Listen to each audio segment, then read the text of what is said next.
In my last video, one of the top rated comments was asking me what my position was on the idea that we need both a violent and a non-violent revolution to happen simultaneously. You know, non-violent resistance, civil disobedience, while some factions are actually attacking infrastructure, assassinations, that kind of thing. And this was related to Derrick Jensen's perspective that he put out in the In Civ films. Now, if you haven't watched In Civ, you might want to watch it for context, but it's really not a film that I recommend. And the reason I don't recommend it is because I consider it highly flawed in its understanding of human psychology, especially in the context of revolutions. And it's flawed in a way that makes it extremely dangerous. Now, not for the elite, not for the status quo, but for people who are trying to change the status quo. Because if people were to follow his advice, it would blow up in their faces, and it would result in us being demonized and losing enormous ground in the eyes of the public.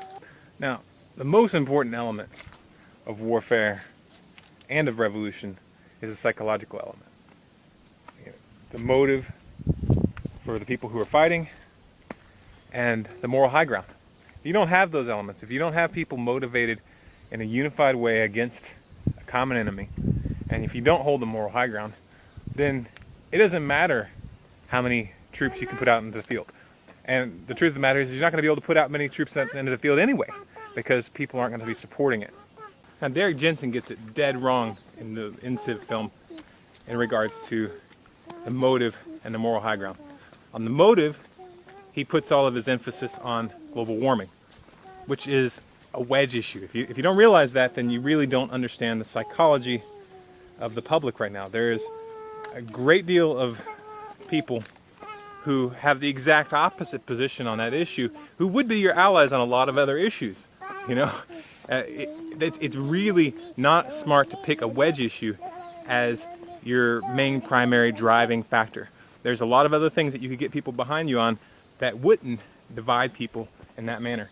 The other thing, the moral high ground, anybody who initiates violence when there isn't a clear, established reason, and when they haven't been seeing, you know, the police pulling people out of their houses and that kind of thing, is going to do the opposite of establish, you know, an upswell behind them. They're going to actually create this a sense of hatred and demonization for them, and it would give the powers that be an excuse to rout out people like me, people like Derrick Jensen, and jail them, because, you know, obviously they're dangerous extremists who are promoting the initiation of violence.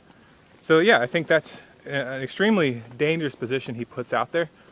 I think we have to stick to the non-initiation of force in order to keep the moral high ground.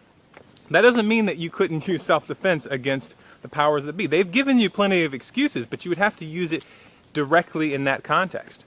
The thing is, we live in a system where police have come to believe that they can use rubber bullets, put a person in a coma, shoot a person in a subway, kill them, and maybe they get a slap on the wrist, you know, maybe they get suspended, but almost never get arrested, you know. That's wrong. It's absolutely wrong. When they initiate violence against non-violent protesters, it's open game. And that's what you need to realize, is that, you know, the time to use violence is in self-defense. The time to use violence is in self-defense. And if you're not willing to use it in self-defense, then it's foolish to think that you're going to be able to effectively use it in strategic guerrilla warfare or anything like that. That's just not going to happen. And if you did do it in that context, the public wouldn't connect the dots. They wouldn't make the connection that, oh, these people are doing this because we've got a problem. No, they would think, oh, we've got terrorists. And that's the opposite thing that you want to accomplish. You don't want to turn the public against you. You need the public behind you.